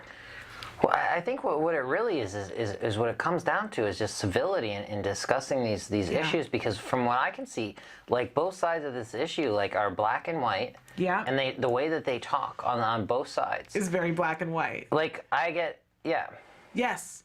Yeah. I don't understand why, because for me if I mean to have a discussion with someone, I mean to have a discussion with someone. Yeah. You know, and even parents like they have this idea and they feel so strongly. Yeah. And I think maybe it's because, I mean, and also it's the same with those on the spectrum. And I'm talking about the people that you're talking, the fighting that you see. Yeah. And then it's like there's this crazy drama, and like people start calling each other ableists. Oh, that's the new conversation, right? What exactly does that mean? Basically, it's just like calling someone a racist, but like against people with disabilities. So it's like, I mean, I would be horrified to be called that. Yeah. That would be horrifying to me because it's not my intention. And I do want to get better about I want to be able to word things because I know in my heart, all I want is for all of our kids to be able to progress in the way that is important to them. Which even assuming, well, this progress as opposed to this progress, I don't think any of us should assume that, because there are some things, I know I go to an IEP meeting and there are some things that they want for my child to be able to do that I go, I'm just not concerned about that. I'm just not worried about that. That isn't something that isn't an area where I need for him to be. You know, and here's where I think, at least, and I can speak on this part because when I was a teenager, I was incredibly troubled and like was angry at everyone because I felt like I wasn't being heard and I had no control over my life. Yeah. And I feel like you get, and if that continues to be reinforced, you know, even as an adult, you go to work and you have trouble at your job and you continually get fired and you don't have a positive attitude about it because, and you don't, I mean, if I hadn't been able to like learn all the things that I had, I would still probably be bitter, you know, like because, so when you talk to someone and realize that I mean, they feel like, I mean, I think they're probably displacing their anger towards maybe some other, like some collective like group of people that don't, have autism. Yeah. And they're just sort of channeling it into you. It's like, I mean, it's basic psychology. Right. Yeah. So. And I'm by no means the only person. I'm sure you saw in Seattle, they had done a big ad campaign. They paid a lot of money to do a big ad campaign. It had a picture of a young boy, like probably 4 years old, and it said, "In my lifetime, let's wipe out pediatric diabetes, pediatric cancer, pediatric AIDS, and autism." See, but that is offensive. People said, "This is horrifying, this is offensive," and they made them pull it down. Mm-hmm. Now, I understand why the wording of it was wrong. My question is it clear what they meant? The wording of it is what creates those perceptions. Right. So what you're doing is you're sending a message, and that's all an advertising campaign is doing, and they're sending a message. So the wording is incredibly important. So specifically for an advertising campaign like that, and the imagery probably might have contributed as well to the perception that any random person would have. And if you know how frustrating it is to hear, oh, well, let's just wipe that off the map. Like, I mean, that's just like. That sends a certain kind of thought pattern where you start pitying people who have that instead of realizing that there are positive traits that come with it. Of course, there are disabling aspects that, as you say, that certain people have, and like I would say most people who would get a diagnosis get it for a reason other than they are have only the positive. It's part of the criteria, and I mean, it was part of the old criteria, but it's certainly a part of the DSM-5 that it has to have, in order to qualify for a diagnosis, that it has to prevent, in some respect, the, being able to move through the world without being hampered by it. I don't know what the exact language is. I'll look it up during the break. But there is a phrase in there that says it has to, I don't know whether it says it must be disabling or it must interrupt day to day. Right. But it has to be severe enough that it prevents things. That is why they refer to it as a disability. Well, what it does is it prevents other people from connecting to the people on the autism spectrum. You see what I'm saying? Well, it's interesting. So, I mean, that's an interesting way of it's looking not at it. actually, it's not causing them not to be able to walk or, I mean, that they could have some other issue that goes along with their autism that is exacerbated by the fact that they can't communicate about it, but... Well, let's take, for instance, one of the things is having repetitive and restrictive things. So if the person is lining up cars and won't stop doing that, the child lining up cars, is it that it's my inability to communicate with the child, or is it the child's inability to communicate with me? Which one is it? And see, I think of it as it's the child's inability to communicate with me, but are you saying you think of it as my inability to communicate with that child? I'm saying that the lining up the cars is seen as something not normal. Like, most kids don't do that after a certain age.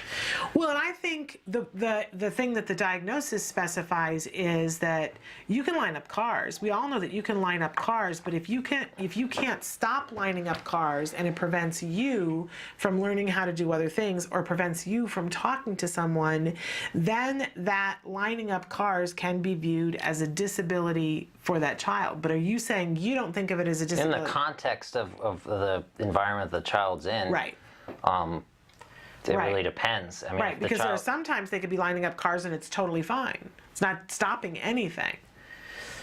I mean, you could argue though that if the child were like incredibly wealthy and his parents, bequeathed their estate to him, and then now he has as much money as he needs to hire like people to like let him do that all day, that But in that aspect, it's not, because that's what he wants to do. But I think it comes back to a phrase that we love in our household: is it a choice or is it a problem? There are some things that I choose to do that maybe other people don't like, but they're my choice. And my question as a parent is, What about when the child wants to be able to communicate with me because he wants dinner? And if he's unable to do that because he has spent time playing with the cars and didn't learn how to say to me, I'm hungry, is that okay? For me as a parent, it isn't. No, I mean, well, I mean, if the kid doesn't tell you when they want to eat. Right. Which was where my child was, by the way. My child would sit there and line up cars, and he didn't want to learn. And there was the part of me as a parent who wanted to sit there and let him do the thing that he liked, but it meant he was choosing that over other things where he was supposed to be learning, and he was getting further and further behind every day. So that choice became a problem, and Right. he couldn't stop it. Well, I mean, in general, of course. Yeah. I'm just making the point that if it really depends on the way that you look at it. Yes. Obviously, you know, we're sitting here and like if we didn't have the ability to get food, then that would be an issue for us. So. Right. And I think that's where the parents are coming from. So I think that's the spirit of what that poster said, but it was the wrong choice of words. But the problem is that it isn't the spirit of it, because the message it sends is not that. Like, that's not the message it sends. Right. Because it doesn't create that image. It makes a much more simplistic view of it. Like, it's like the scourge that needs to be. Right. You know what I mean? That's I the get message it now. I see. Believe me, I Obviously get it. I would have felt much different about it when my child was 3. When I was 3, I would have been like, what's the problem? We do need to get rid of this. My child is completely disabled. We need to get rid of it. I have a much different perspective now. But I want to figure out what it could have said that would have sent the right message. I want to see if we together can figure out what it could have said that would have sent the right message. So we're going to take a break, and we're going to come back more with Alex Plank. And if you think you've got the wording of what it should say. Can I do the say goodbye and then? Yes, take us out. All right, we're coming back in a little bit. The Institute for Behavioral Training provides courses in applied behavior analysis for the treatment of autism. Access IBT e-learning videos on the move and learn at your own pace.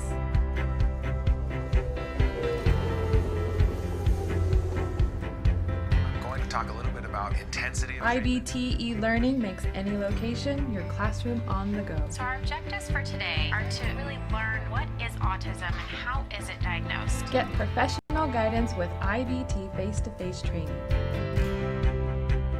IBT face-to-face training courses prepare you to effectively implement ABA-based interventions. Choose between small group and one-to-one instruction. Earn BCBA supervision hours via one-to-one video conferencing. So I had a chance to review your BIP today. You know what? It looked really good. You did a good job with it. IBT continuing education courses. Earn credit through webinars, conferences, article reviews, and e-learning videos. You can learn more at ibehavioraltraining.com. IBT, 360 degrees of ABA training. Welcome back. We have another question from our lovely audience, and I think Shannon has the ability to read it. It's a long one, though. Okay. Why don't you read just the question part? Oh, it's a long, it's a long question. Okay, so the person says, my son is 13. He's in 7th grade in a Montessori school, but his speech is a burden for him. He is really tall and strong. I'm 42, and I really fear that he will be without opportunities to keep improving as soon as he is 18. Then they had to break up the question a little bit. They said, my question is, we live in Cleveland. The best school for autistic children in the Cleveland area is $49,000 per school year. They also make the point that they only allow, although they feel that all kids should have access to this school, they only take 6 students a year. And she goes on to say, well, for a 13-year-old boy full of hormones and afraid to leave the house because of flies in the summer, snow in the winter, and I'm a single mom, can't afford to move, but he needs more than speech therapy, more than occupational therapy. He needs more. All of that is in caps. In order for him to be considered an equal. Where can I find out more for him? So I think this is a great example of, when we're talking about having access. And of course, he is different but equal.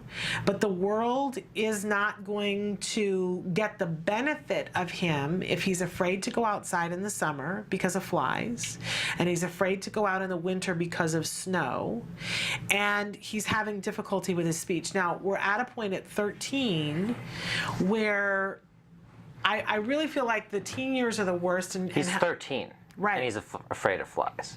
Yeah. So, I mean... So they need some help and support there, right? I don't know. I think that 13 being afraid of flies, it's not like he's 18 and afraid of flies. And even if he were, I feel like there would be a point where he would stop being afraid of flies if he really wanted to get over it. Okay. You know what I mean? Like, but what if he doesn't know that there's something good at the other side of getting over it? See, that's why this is such a long question. But so he's 13. He's 13. He talks, obviously. She says speech is a burden. So that sounds to me that he can talk, but that it's hard. Okay. And that he's really tall and strong, and that she wants there to be something more for him, because it sounds like he's getting speech and OT right now. Now, one of the things that I go back to is that sometimes our kids, and this is for all kids, not just kids on the spectrum, they don't know what it is they're missing if they haven't had the ability to do something. Like, my son has never been skiing, so he doesn't sit there and say, I want to learn how to ski. It could be that if he saw it on TV, he might think that, but he doesn't know what he's missing in terms of skiing. And for some of our kids, being able to have friends and interact and go out and have a social life, if they have not had that, they don't know. So if we say to them, wouldn't you like to be able to do that? Even kids who can understand enough receptive language, they don't know what they're missing. Case in point, we had somebody who wrote in and said, I don't want friends. Or they have, well, here's why I think they say that. And then it's like, I don't want to have friends, blah, blah. I think it's because they tried to have friends and they got rejected in such a way that it hurt them so much that they've now decided that after countless rejection, or after just even a little bit of rejection, they're afraid of it. Because everyone's afraid of rejection, but if you have trouble with language and you're not going to be as outgoing, then you're not going to have as many experiences where you get rejected, where you realize it doesn't matter. Yeah.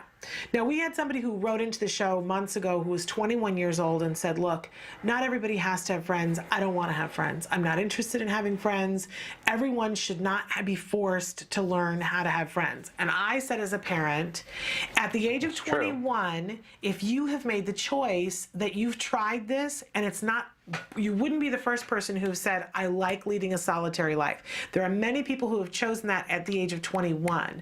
I'm not going to allow my 8-year-old child to make that determination. I'm going to keep working on skills for him. 18-year-old, though, really is. Well, the person who wrote in was 21, and I think there are different things at different ages, but I would never allow an 8-year-old to say, I don't want to learn how to make friends because I don't like it. I would keep working on those skills. For a 13-year-old, I think it's too early to make that determination too. I think there's too many things happening at 13 to say it's okay that he is afraid of flies, it's okay he's afraid of snow. I would say that needs to be worked on and can be worked on. Oh, of course. That would be pretty. Okay, well, I'm glad we're in agreement on that. To work on the fly thing specifically. Yeah. I mean, the snow thing. The snow thing is like, okay. Because you could move to some place that doesn't have snow, right? Yeah, eventually. I guess, yeah. But she's saying she can't move right now. But those things can be worked on with systematic desensitization. You can either work on it with somebody who does ABA, or you can work on it with a cognitive behavioral therapist. I think it's dangerous to assume that they're just going to outgrow it. Oh yeah, I mean you can't assume that. Right. I mean, obviously you would work towards making it so that you would outgrow it. I mean, you would take steps like with the flies and with the snow. I mean, I think that it's not necessarily a fear of the flies or the snow, but a fear of the difference from being inside and feeling safe there and then being outside and not. I think that's really more of what it probably is. Okay. And so finding somebody who can work on that with you. But in general, she's wanting something more than speech and more than occupational therapy. Now, I am a huge fan of ABA. And I know while you didn't have any kind of therapy that called itself ABA, you have actually learned things in a very ABA kind of way from what I know about you. I've just taken a very disciplined and methodical approach to learning things. Right. Which I guess is you could say is ABA, obviously, Yeah. but I always laugh aside about from that, it's Yeah, my mother taught me how to drive, and she didn't know anything about ABA, but she used very ABA techniques. That if somebody were going to look at how I learned how to drive, they would say, "Oh, well, that's ABA." And I hear you talk about skills that you've learned over the years, and noticed how great you are socially, and you talk about, well, the tape on flirting that you do about, well, here's what you do when you flirt. It's very ABA. right. That's true. Looking at it and going, what are the things involved? How can I get better at those things? Breaking it down to bite-sized morsels. But then eventually you realize that those actual what we're teaching in that video is actually not really how you have to do it necessarily. What do you mean? What I mean is that by doing those things, you get that confidence and feel like you can do it. And then you realize that it's like almost like easy to do. And it's like you don't even necessarily need to flirt that much. Right. You know? Right. Well, I think that that's all part of it too. When we were getting you fit for the earpiece before we were starting, and Dr. Mike Dorsey was on the line, and Emily was explaining to you, that she put it on you, and you had already done an IFB before, but Dr. Dorsey was saying, hey, we can write a task analysis on how to put in an IFB, which would be breaking down each step that needs to happen with the IFB. But if you consciously did that every time you put an IFB on, it would take much longer to put an IFB on. But the point with ABA is to do the task analysis so that you know all the steps that it takes to do, and then internalize and then internalize it so that you can do it fluently and you don't have to think about it, which is exactly how I learned how to drive. I don't get in a car now and drive and put my hands at 2 and 10 and think, okay, my hands are at 2 and 10. I just get in the car and drive now. But my mom taught it to me in a very, she broke it all down for me and then put it all together, and that's ABA. Breaking it down, putting it back together, and then making it your own. You put your hands at 2 and... How old is your car? No, here's the reason. Yes, my car is old. Is it old enough that it does not have an airbag? No, it has an airbag. So like if you have your hands at 2 and 10 and the airbag goes off, like they're gonna hit your face, like. Where do you put your hands? They now teach that you're supposed to put your hands at, I guess, what's the opposite of 2 and 10? So like 6 and 8? You hold it from the bottom? Well, 4 and 8 then. Right? Right? Yes, 4 and 8. Yeah. That's how they're teaching you to drive a car now? Oh, see, now I just learned something. That's how old I am, Alex. We were always taught to put our hands at 2 and 10, and I still do. So I'm gonna but don't you get whapped in the, where does the airbag go if you're at 4 and 8? Well, the airbag comes from the top of the wheel, so it doesn't hit, so that it hits your hands downwards. If their hands are here, they hit like this. Oh. So you might hit your legs or something. How interesting. I did not know. But in any case, getting back to ABA and getting back to this mom's discussion, because I really believe that getting some ABA support at 13 is key. So that's what I'm going to advise, and maybe a social skills class, and maybe getting either your ABA provider to work on systematically desensitizing for the flies and the snow and being outdoors, as you mentioned, or you could get a cognitive behavioral therapist to work on that. Yeah, I think that the one thing she was mentioning is she doesn't know where to go. And I think that for I don't know specifically where I would go, because that's the problem. It's so different in every time. I get these questions all the time. Where do I find a good ABA therapist in this city? I'm like, well, there is a registry of them, but you don't know who's. Right. Sometimes it's just word of mouth or. Exactly. My thing always is find yourself a good local support group and a good global network, support. Yeah. Find other parents that have done this, and I'll also ask our experts here who some good ABA providers are in the Cleveland area. But I would also say that spending $49,000 a year on a school is not possible for most people, and it certainly isn't possible for most people who have a child on the autism spectrum. And I would encourage you to forgive yourself for not having that much money, but I would guess that the other 5 people whose children go to that school get funding from some other place. I don't, that would, it would be extraordinary if there were 6 people in Cleveland who could afford that. I would go out on that limb and say that, and not have it hamper some of the other things that they were doing in terms of autism, because autism is expensive. I'm sorry, it is. There are boarding schools that cost more than $100,000 a year. Yes. K through 12. Yes. So how many are the 12? I am shocked. I just recently found this out, that there are schools that are more, some that aren't boarding schools, that are preparatory schools, that are elementary schools, more than $100,000 a year. I don't know what these people are doing that they can afford that kind of money. I'd like to know, though. I'd like to find out. But some of them don't have like horse stables and like really intricate libraries and like celebrity guests that come and give motivational talks to the kids. I'm sure it's wonderful. Yeah. I'm sure it's a little slice of heaven. I just don't know how anybody affords that. Yeah. And I certainly don't know how anybody affords that with a child with autism. And I'm going to send you an air hug and remind you that that's not all on you, that you can't afford that. I don't know anybody who could afford that. But well, I went to a public school, so. There you go. And it's important to know that you can be doing those ABA things outside of school to help with what's happening in school. I would rather that you put your time and energy and pocketbook in that area right now so that you can afford college later on, which if you do these things, makes that infinitely more possible. College costs less if you... Seriously. Seriously. So, but it's important to be proactive. But I know that people will tell you that at 13, oh, don't do ABA. That's for the little kids. And that is false. That is absolutely false. They do ABA techniques with Olympic athletes that aren't anywhere near the spectrum. You don't age out of being able to benefit from ABA. The only thing is, if it's the end all and be all and everything, is it can be, because you don't want your entire, like, everything about you to be, like, ABA trained. Like, you know what I mean? Like, there's certain things where you want to be thinking in a way that's not in that mentality. So you don't want to, like, do everything that you do with your kid be ABA. You know what I mean? Like, but that's the difference between quality ABA and second-rate ABA. Because quality ABA will teach you that there are a bunch of techniques and you want to use different ones at different times.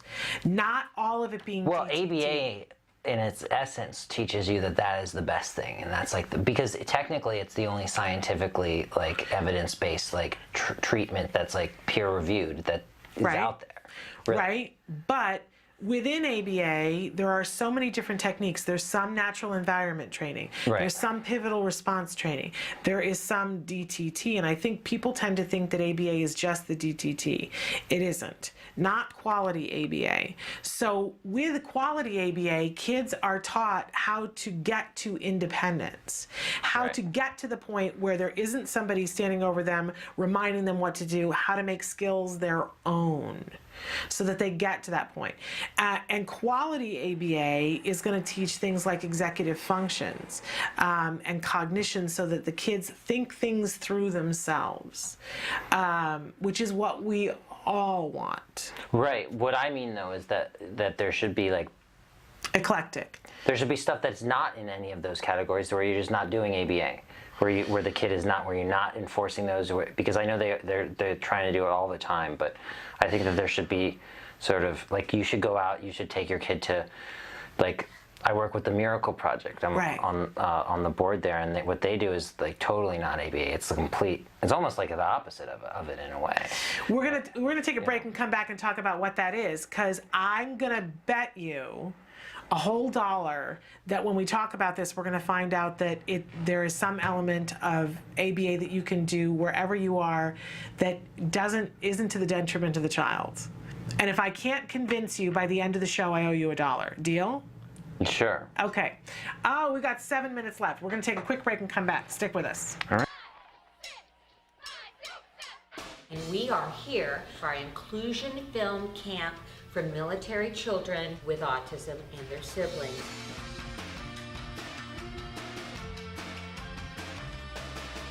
It was great. We had quite a few returning, but 30 new kids. It was great. We're creating a network, the Inclusion Network, and all these kids are unbelievable. It just gets better and better every year. Joey Travolta suggested me that I get to teach the animation to some of the people on the autism spectrum. The software I am teaching them is called Flip Boom Cartoon, which is a basic animation software. My favorite part of the teaching is to see Buddy's best work and their special abilities. It means a lot to feel like I'm on my show. And I'm proud to see him so showing, just not shy anymore. And I think that's really been important to me. And just he's blossomed, and I'm just so proud to see that. Did you love the camp? Yes, I did very much. This camp is like a really good book that you don't want to end. Hi, welcome back. Well, I guess they started on you. That's okay. But it's on you now. It's on me now. So Okay. We're going to continue talking about the Miracle Project, which is really great. It focuses specifically on the arts and like encouraging the arts. And that's something where you're doing something that you kind of have to focus on, like acting and like singing, and you have to do certain things, and you have a whole routine that you can do, and you can be free to just do that routine. Yes. And yet, but then there's also a lot of elements of like improvisation that's being taught or instilled, really. It's not, there's... Okay. And I was arguing before that ABA, a lot of times people have a mistaken notion about ABA. And I was saying to Alex during the break, if I were somebody who knew nothing about filmmaking and I came to you and said, I want to see you doing filmmaking, and that particular day you happen to be doing editing, and I watched you do editing, and then I saw you film one thing with 2 cameras, and at the end of the day I said, okay, I know what filmmaking is now. I would have missed out on how many millions of things that are part of filmmaking, right? A lot. I would have a basic understanding of some parts of filmmaking, but I wouldn't really understand filmmaking. So here's how I explain ABA to people all the time. The basic principle of ABA is that all of us, all living things on this earth, if we're going to do something over and over and over again, we will only do it if it is in some way rewarding to us personally. That if you think about the things that you do on a daily basis that you do again and again and again, there's some sort of paycheck for the stuff that you do over and over and over again. But there's some stuff that you do that isn't rewarding. Give me an example of something that you do that isn't rewarding. That I personally do? That you do over and over and over again that you don't get a paycheck for in some way. When I say paycheck, I mean, that there's something you get from it. I don't know. I would say, for instance... Yeah. And I'm just trying to think of some sort of destructive behavior that I do that has no benefit at all. Oh, it doesn't have to have a benefit, but you get some sort of paycheck. Like people smoke, and they know it's destructive, right, but they do it because for some of them it gives them a prop to hold. For some of them it gets them to take a deep breath. For some of them they like the sting of the nicotine. Other people, it's just the perception of what they look like, but it's still a paycheck. People take drugs that aren't good for them, then they know they're going to die, but there is a paycheck for it. They like the feeling, or they like how they feel about themselves when they do it. But there are people that do it and then they don't like what they feel.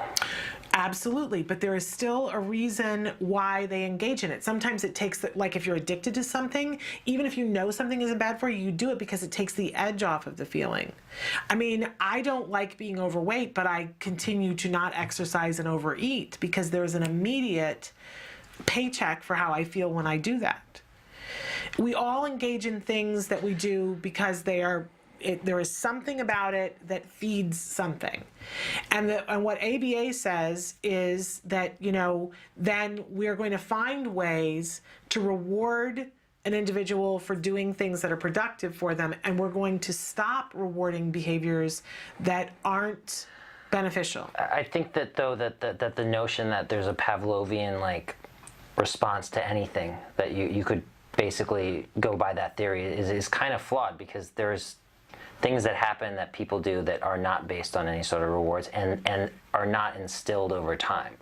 Like, right, but I'm talking about behaviors that happen again and again and again. So something that you do on a regular basis. Well, of course. I mean, habits, sure. But I'm talking about like that ABA can't just be the end all and be all. You need to do other things that are not integrated into the system. And also there are some parts of ABA that were part of the original ABA. LOVAS? Yeah, like there are some parts of ABA that were developed that are just bad.